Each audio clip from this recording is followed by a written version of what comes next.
A two-line resignation email hit an inbox on a Thursday morning. No drama, no warning. His manager read it twice, thinking it had to be a mistake. 8 years in, top reviews every cycle. The guy who trained half the department. Gone, just like that. His name was Owen. Here's what nobody in that office understood. Owen didn't quit that Thursday. He quit months earlier. He just kept showing up while it happened. That's the part almost nobody sees coming, because the best people don't fall apart before they leave.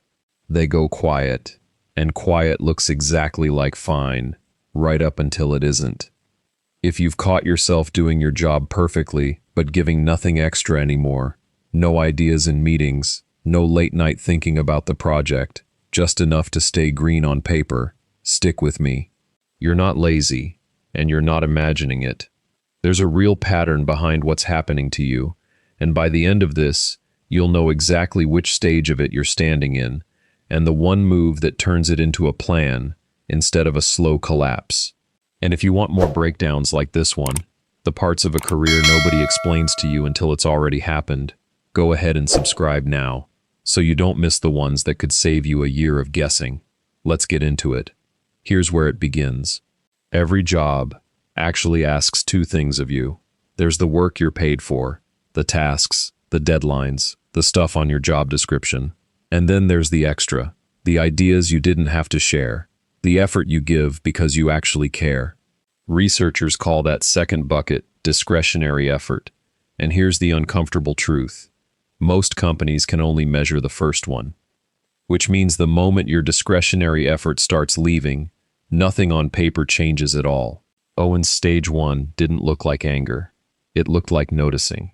The manager who talked about balance in the all hands, then messaged the team group chat at 9 p.m. on a Sunday. The review that said, exceeds expectations, attached to a raise that didn't even keep up with rent going up. The coworker who took Owen's idea into a meeting Owen wasn't invited to, and walked out with the credit for it. None of that changed his output. It changed what he noticed. And once you start seeing that gap between what a company says it values and what it actually rewards, you can't unsee it. The office doesn't look any different. Same desk, same badge, same coffee machine that's been broken for a month. But it feels different, because you're now quietly keeping score on things the company has no idea you're tracking. That's the top of the cliff. Most people never even name it. They just feel a little off and quietly blame themselves for it. This next part is where it gets dangerous, because it's invisible from the outside. At this stage, the effort doesn't fade slowly, it drops. But here's the trap. Both buckets look identical to a manager watching from the outside. Owen still hit every deadline, still showed up to every meeting on time. His numbers stayed exactly where they'd always been. What left the building was everything that never had a metric attached to it. The unprompted idea, the "I've got this, don't worry about it," the care. Why does that go first? Because reading a broken system quietly drains you. Every bit of mental energy spent figuring out who's really getting ahead and why is energy that used to go straight into the work. So the question in your head flips from, how do I look committed here, to, is this actually building anything for me? Here's how you know you've hit this stage. You start doing exactly what's asked, and not 1 inch more. You tell yourself it's healthy boundaries. Sometimes it is. But often, it's stage 2. And it's dangerous, precisely because it feels responsible. You look fine, you feel fine, and meanwhile, the thing that's actually draining away has no gauge on it at all. This is exactly why managers get blindsided. They're watching the one bucket that never moved. Nobody ever gave them a dashboard for the other one. Most people get stuck in stage 2 for years, quietly resentful, doing the minimum, waiting for a company to change that was never going to change. That's not the bottom. That's the ledge people fall asleep on. Stage 3 is different, and it starts with one shift. You stop taking any of it personally. The manager who micromanages doesn't trust their own position enough to let go. The coworker who talks over everyone in meetings doesn't feel secure enough to actually listen. None of it was ever a verdict on you. It was other people managing their own fear, and once you see that clearly, something in your chest loosens. Here's the move that actually matters, and it's the whole reason I made this video. You don't let that reclaimed energy just evaporate.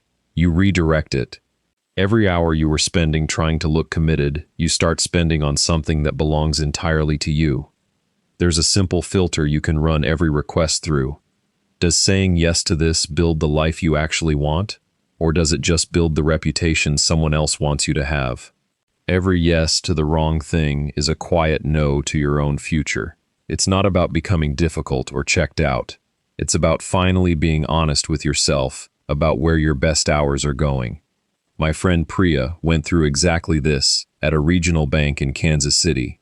6 years as a loan officer, always the one covering for everyone else.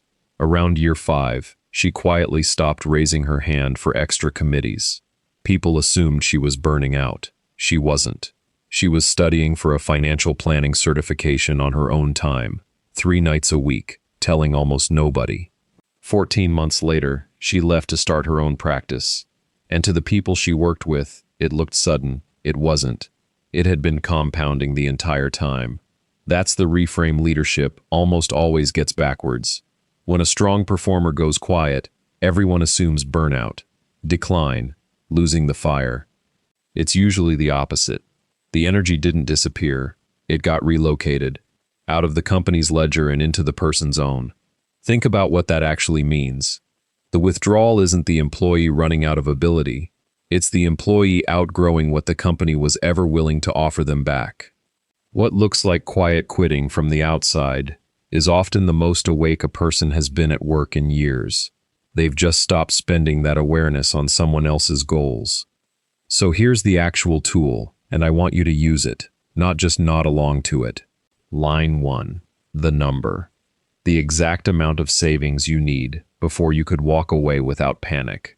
Not a vague feeling, an actual figure. Without a number, an exit isn't a plan, it's a daydream. Line 2. The skill.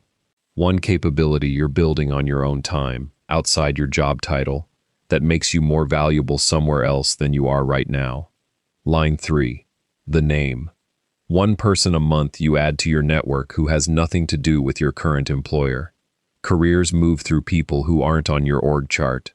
You could add a 4th if you want it. The metric that's actually yours. Pick 1 or 2 words that matter to you outside of work. Freedom, health, family, whatever it is. And measure your month against that, instead of against a performance review that was never built to capture it. That's it. Not a spreadsheet, not a 5-year plan. Just a starting point that turns quiet frustration into forward motion. Do it for a year, 1 line at a time, and the day you leave will look sudden to everyone watching. You'll know it was never sudden at all. As one wisdom writer put it, a bird doesn't leave the nest because it stopped loving the nest. It leaves because it finally trusts its own wings more than the branch. That's stage 3. Not bitterness. Trust in yourself, finally pointed in the right direction. Think back to Owen, to the manager reading that 2-line email. Stunned, convinced it came out of nowhere. It didn't. It had been building for the better part of a year, one quiet decision at a time. So ask yourself honestly, not whether you're becoming disengaged, but which stage you're actually standing in right now. Are you still just noticing the gap? Are you already rationing what you give?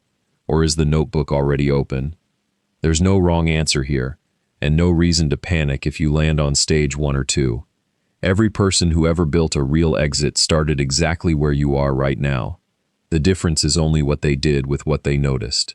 The ones who stay stuck aren't the ones who saw the gap. They're the ones who saw it and decided to pretend they hadn't. If this put words to something you've been feeling, but couldn't quite explain, drop your stage in the comments. Just the number, no details needed. You'll see how many people are standing exactly where you are.